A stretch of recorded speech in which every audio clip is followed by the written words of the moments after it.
Hey everyone, welcome to Film Trooper Presents Film Marketing Fridays. It is August 1st, 2014. Some people call it like 2014 or something like that. I think it's the correct way to pronounce it is 2014. It's like as if it's 1901, you wouldn't say, hey, it's the year 1901.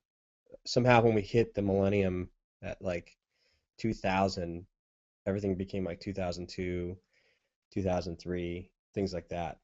So I don't know. I'm trying to get in the habit of calling everything like 2014 or 2013. I guess you would call, what would you call the year 2000? 2000? I guess 2000 instead of 19, yeah, like 1900.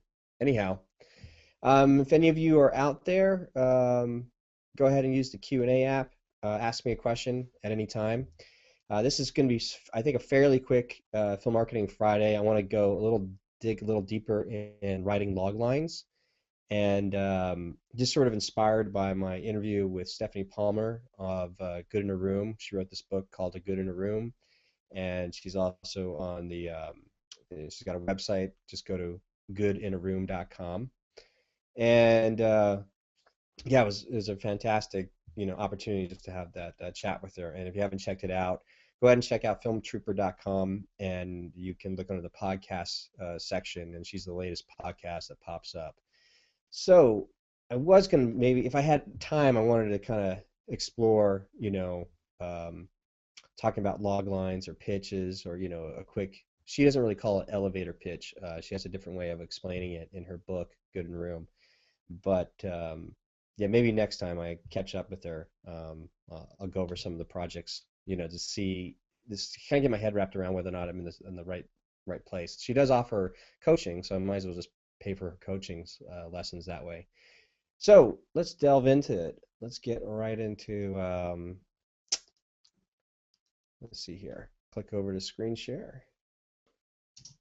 All right, what do we got? Okay, yeah. Digging deep into log lines. So what is a log line? Let's start there. Um, Essentially, it's a one to two sentence or one to two sentences that clearly describe what your story is about. And why is this important? Hey, look at that, I wrote that. I actually forget exactly what I wrote on this presentation, so I'm going to be as surprised as you are what I typed up here. So bear with me. Um, this is a MVP, and now you're like, okay, wait, why is this important? And now you're calling something an MVP. And what is this MVP? So we'll move forward. It's called the minimum viable product, and we'll get into a little bit more. Oh, I probably should go back there. So a minimum viable product is sort of a phrase that was coined by Eric Ries of this book called The Lean Startup, and he's sort of like this in the tech startup world, there's this huge movement to try to implore and build what they call a minimum viable product. Essentially, it's something really basic and almost unfinished that you start selling to the marketplace. And the idea here is to get feedback from your customers before you go down a path too far and spend too much money and too much development time to find out a product that you were hoping and praying for would actually sell, or that customers actually need.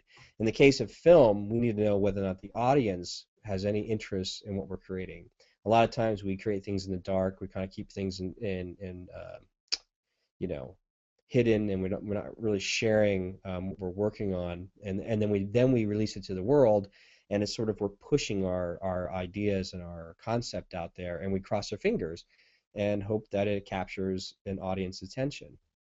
However, if we utilize some of the entrepreneurial techniques and strategies, if we use an MVP, we can kind of get an idea whether or not whatever project we have has any real legs to it before we go down too far of spending money, raising money, and actually go into production. So the simplest, easiest way not to spend hardly any money is to start with the simple story, and the simple story is really your log line, which is, can you clearly explain a story in one to two sentences? And so that's what we're going to get into. So what a log line reveals is clarity. I mean, if you can clearly explain your story in the one to two sentences, you're in good shape. Because how many times have you met somebody who said, "Hey, so what's your project about?" And they, like I probably did this many times before, just you hem and haw. You're like, well, it's a combination of, Anchorman and 2001. And people are like, I don't understand any of that. What are you talking about? So, but if you can better explain your story position, the easier it is for an audience whether to react to it. So also, what a log line reveals, which is I realize now, post mortem on this my film, The Cube, and I'll show you later on here, is does your story work? Not only does it reveal clarity, but does your story work? And we're going to explore this here in a second. And does it sell? Like, have you created something that, sells this imagination or sells this curiosity to your audience with your log line? And again, yeah, does it clearly sell your story? So not only does it clearly tell your story, explain what your story is about, but I think the key word there is does it sell it? And so, and guess what? I don't know. I don't know what I wrote. So guess what? Let's find out. Oh yeah, forgot. You can actually do all of this without ever writing the script. So that means that you can actually work on your story ideas um, simply by just working on these one or two sentences, these one sentence log line, and you'll know whether or not you have a story worth pursuing or not without ever having to go so far into writing, 100 to 120 page script. So let's go into 8 tips to write a log line. Number one, most obvious, is who's your protagonist, who's going to be your main character, who is the characters that we're going to follow, that you're asking the audience to follow from the beginning of the story to the end of the story. Doesn't necessarily have to root for them. Doesn't have to. They can be an anti-hero, but they are the protagonist. So we have to very clearly understand who that protagonist is. Number two, you're going to throw in an adjective to give your character more depth. Something simple, but we'll go into that. We'll show examples of that here soon. And number three, clearly and quickly present your protagonist's goal. Now, it's kind of funny, clearly and quickly. It's kind of like if you got one sentence, you really don't have, a lot of time to spare. Essentially, we're trying to figure out how to create a log line that you could put into a tweet, a 140 character tweet.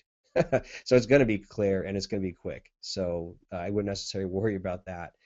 Um, Number four, you have to present your antagonist. We have to show the conflict. We have to show whatever it is that the protagonist has to conquer to achieve their goal.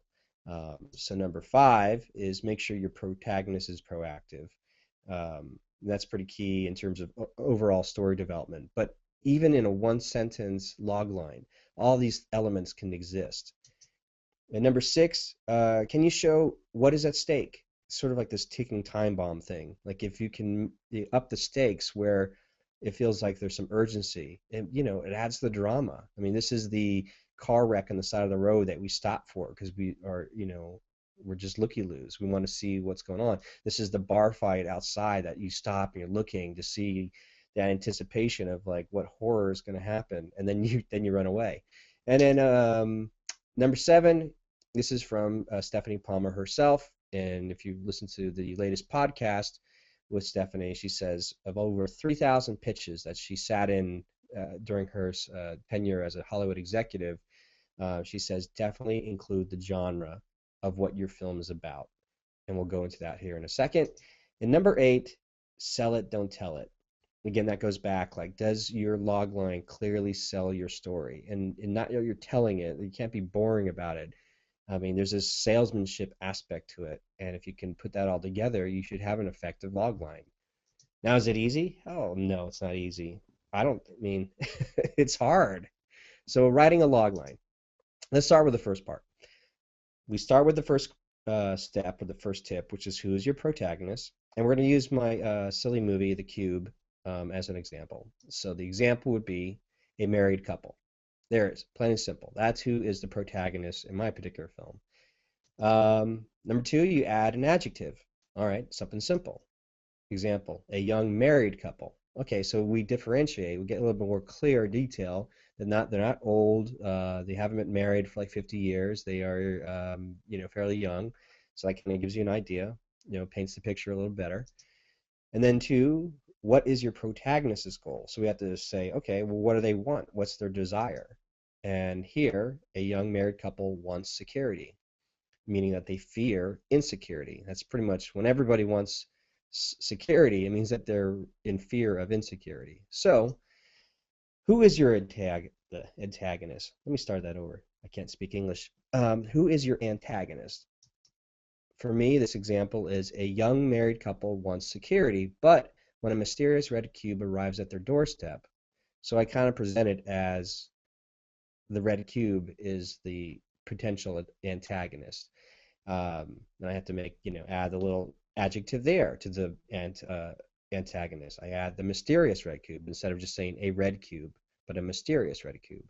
And then I gave it some action saying, what did the antagonist do to the married couple? As you can see, it's not very dramatic. It's almost like ho-hum. So already, it's beginning to shape sort of the story, even with the log line. We'll continue. And so you're supposed to make sure your protagonist is proactive. So when we do that, I say a young married couple wants security, but when a mysterious red cube arrives at their doorstep, they throw it away. So that's their big action. They just throw it away. So as you can see, I'm almost laughing at it right now. It's not very dramatic, or maybe it's not very suspenseful.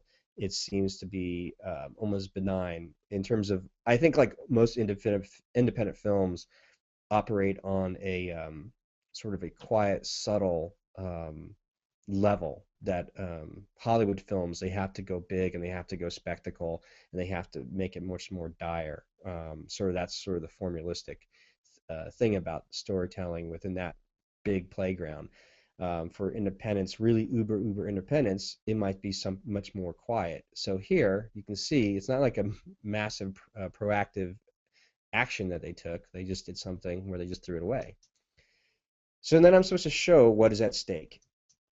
And I wrote here, a young married couple wants security, but when a mysterious red cube arrives at their doorstep, they throw it away, only to have another one arrive, then another and another.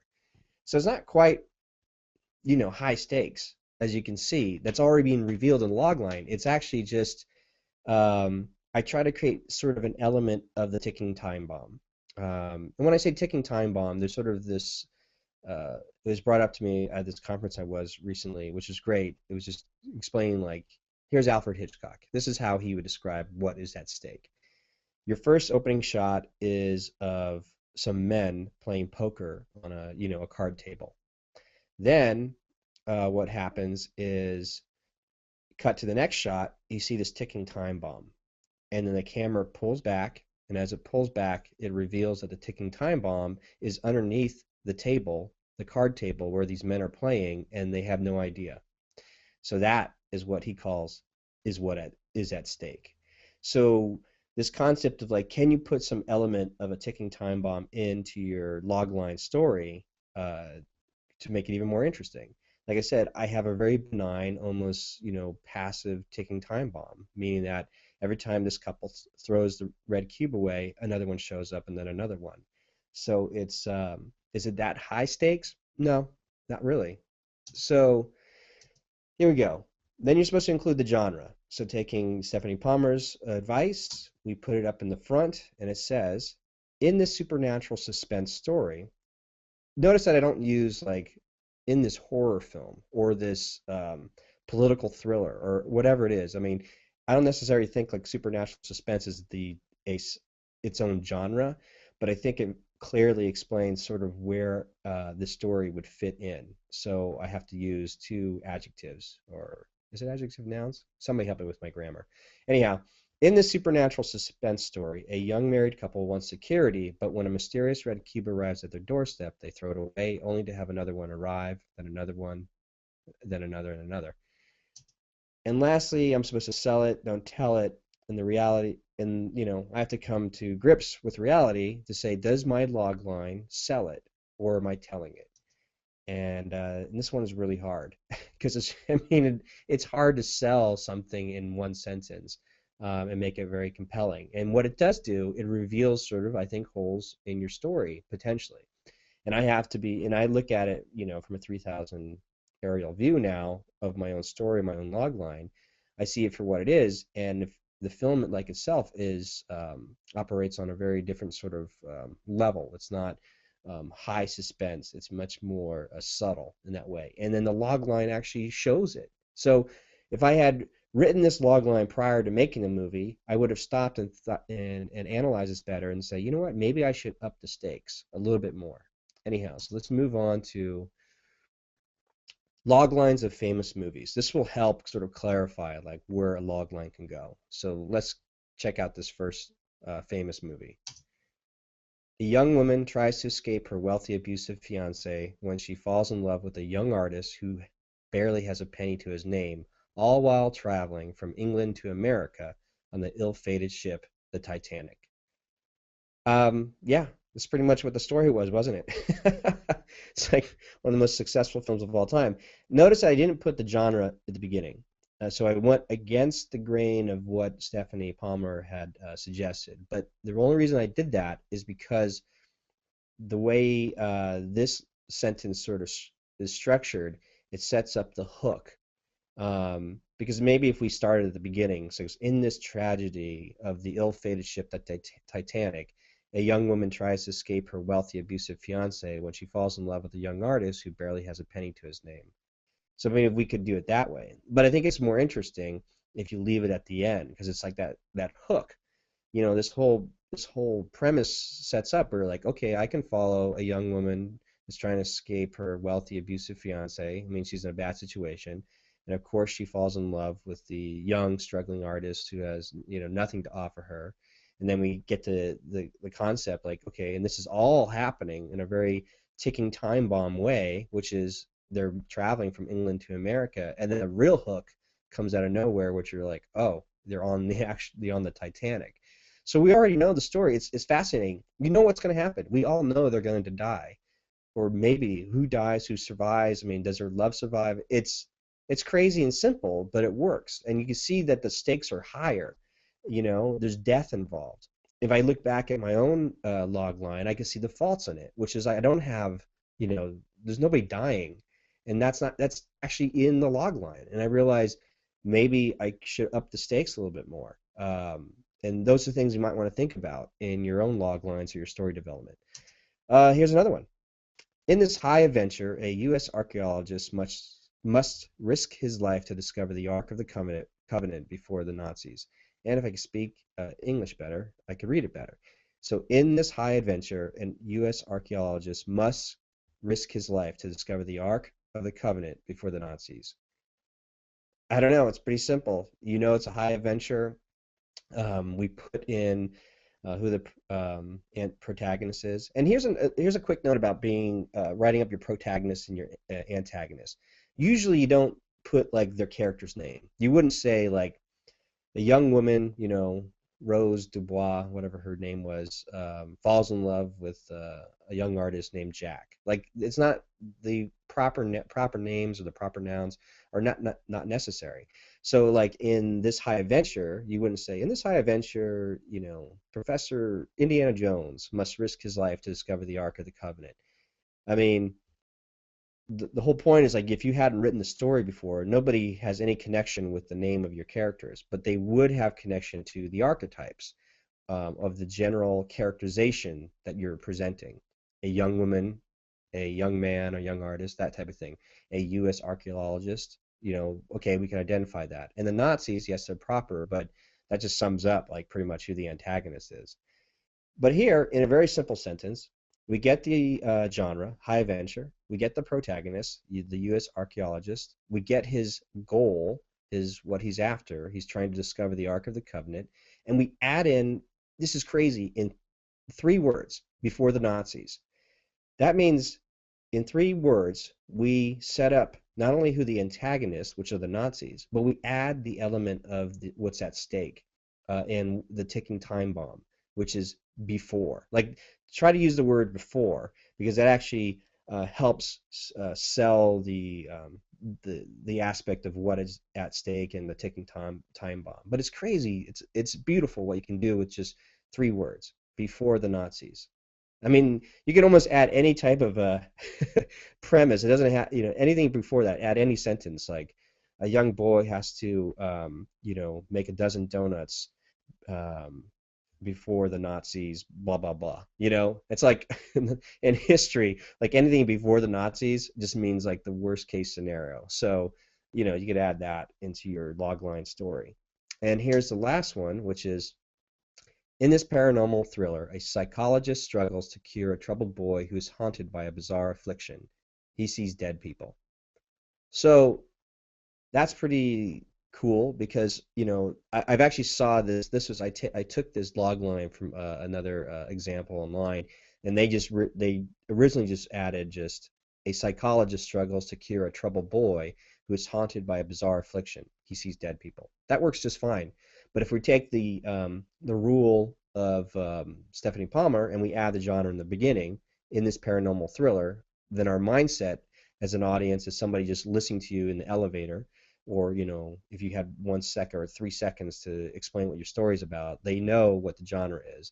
And so when you present the psychologist, that's our protagonist, what's the conflict like, or what's their goal, because he's struggling to try to cure this troubled boy, and the antagonist is that he's haunted by this bizarre affliction. And what is the affliction? He sees dead people. So try to implement this stuff. Try to get inspired by log lines of famous movies, or come up with your own log lines for famous movies. I sort of like hacked together the Titanic one on my own, and borrowed some other uh, aspects online for the Raiders of the Lost Ark one. But it's a good exercise because, like, if you're sitting around watching, whatever, a film on your TV, and you already know what the film is about, try to come up with like a one sentence log line for those famous movies. And you might discover that a lot of the successful ones, or the movies that you like, have these elements to it, which is like they have high stakes, there's a ticking time bomb, and it's very clear. And then you have to look at your own work to see whether or not it's matching up to those levels. So let's get into writing a bloody log line. This is the exercise I'm using this past week for this current film that I'm working on right now. So it's the next one. Again, it's done film trooper style, meaning that it's done with hardly any crew, and done with just the available resources in front of you, and trying to be made for under 500, under $1,000, like your own, whatever you can get, out of your own pocket. So there's no need to go to crowdfunding or anything, that type of thing. Like if you can't raise $1,000 out of your own pocket, I'm not too sure you should do a crowdfunding campaign. But anyway, um, so using that concept, I wanted to just make sure the story was solid or better than what I had created on from the cube. Like I said, the cube did not reveal enough what's at stake. So let's show you how hard writing a bloody log line is.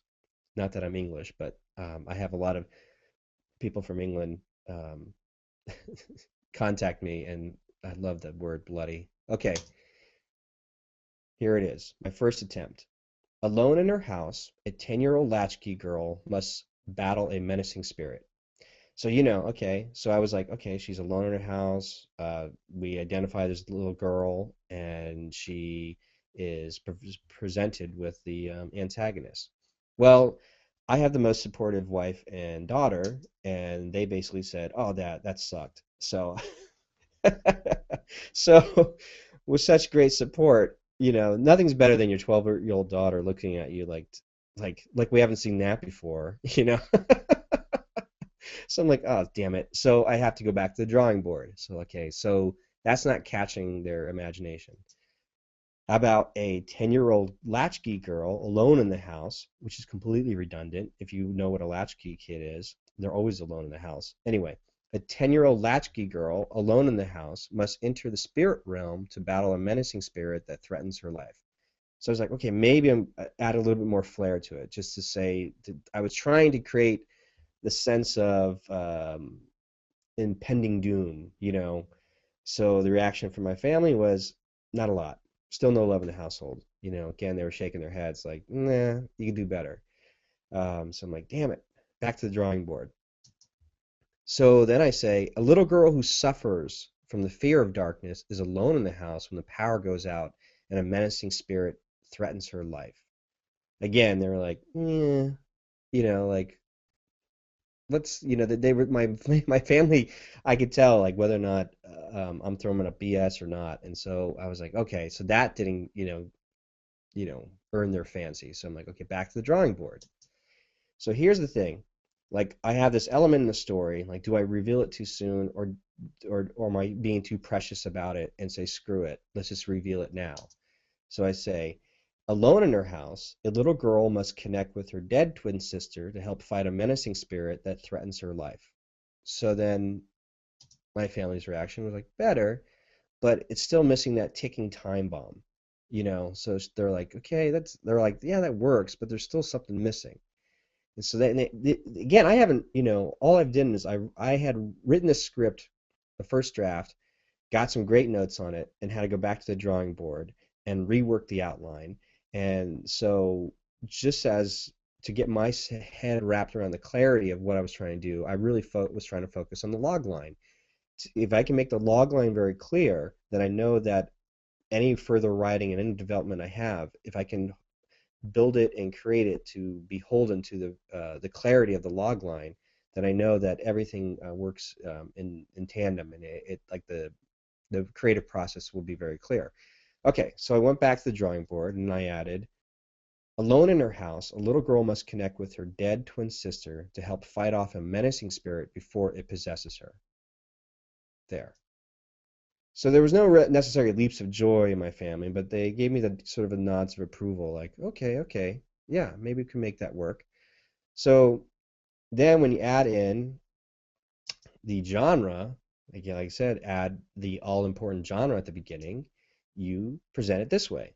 In this paranormal thriller, a little girl, alone in her house, must connect with her dead twin sister to help fight off a menacing spirit before it possesses her. Boom, done.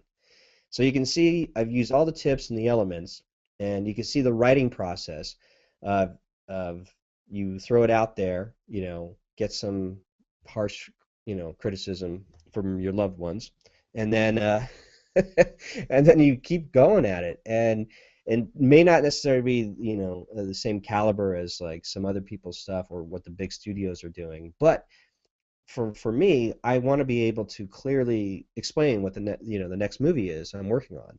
And now I have this one sentence. So if you ask me like, "Oh, hey, so what are you working on?" I'm working on this film called The Latchkey. Well, what's it about? I say, "Well, it's about."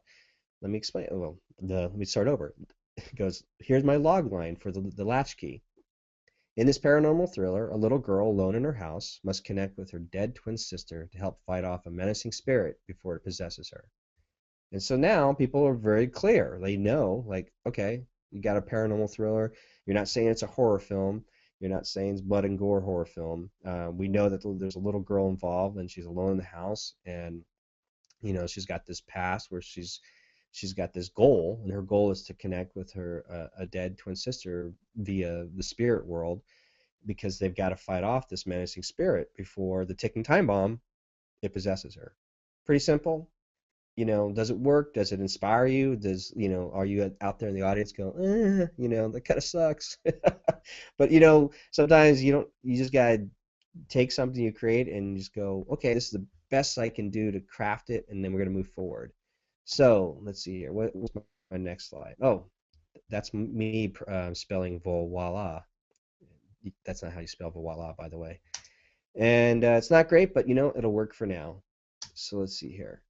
Oh yeah, don't worry about that. Let's go back to my mug real quick. Um, Come on. Sorry. Trying to operate the screen share. And there I am. So if you guys sat, I can't believe it's like been a half hour already. So that's like digging deeper into log lines. And the cool thing about having like a very clear log line of anything that you're working on is that if you're stoked on it and you believe it, other people will see the clarity of it. Or it will reveal holes in your story far ahead of time before you even go far into writing the script. And even worse, when you're actually in production. The thing about being like independent filmmakers or like backyard filmmakers or making stuff with your own gear is that you may not have necessarily a lot of resistance because nobody cares. Like, hey, you're doing your thing, but if you want to try to get it to be the best thing you can, utilizing these small techniques where you have these log lines, these taglines, a quick synopsis, and maybe even a quick poster, you can test the waters with through a specific audience base to see whether or not anybody is digging it or not. And if they're not, change. I mean, the great thing about this material, especially writing, it's so inexpensive to make the changes in your computer or on pen and paper. So my goal is hopefully you got inspired and maybe look further into your own story to see whether or not it's selling, or if there's other words that you can use or ways you can present your setup of your story to just be engaging enough. And we'll see. So that's where I'm at right now with my particular project as we go forward. Is just want to make sure I'm clear on what my story is about, and does everything else after that kind of tie into this very simple sentence. And that's all. We're not even talking about screenwriting in depth and all that kind of stuff like that. We're just literally talking about one sentence. And like I said, I can see the problems with my previous film, The Cube, because um, not that I'm not proud of it. It's just it is what it is. I go, oh, look at that. With a simple log line, I think it reveals some of the things that could have, you know, I don't know. Here I am stammering. Um, I think the film could have been some. This is live. People are like this. I think there could have been more at stake with the cube, more at death. You know, things that could have killed them more. Add that into it. I think it's a very sort of cerebral, almost too much in the head type film, which is usually the case for when you don't have anybody stopping you from doing whatever you want to do. So this time around, I'm trying to add that element of more death, something more severe, and see if it has a more universal appeal or if it works better. So those are the types of things you might want to think about. And as we close up here, you may have already known. I want to make sure you go away not empty-handed. So don't go away empty-handed. Um, you can get a free equipment list at freegearguide.com. Again, that's freegearguide.com, and it's basically an equipment list of everything I used to make the film The Cube, and which was made for $500 with no crew. So you get to check it out. So head on over there, and you get these slides when I'm done here, when we go over the links, and you can download this PowerPoint slide, or it's in Google. They call it, what do they call this thing? I don't know what they call it in Google Docs. So, oh, where am I? Oh yeah, here we are. So that's about it, guys. It's only about a half-hour session. Those of you who got a chance to see it, send me an email response, and I hope to have some of you on when you get a chance, because I love to just talk shop. So here we are at Film Trooper Presents Film Marketing Fridays. I'm signing out. I'm Scott McMahon. Thanks a lot, everybody.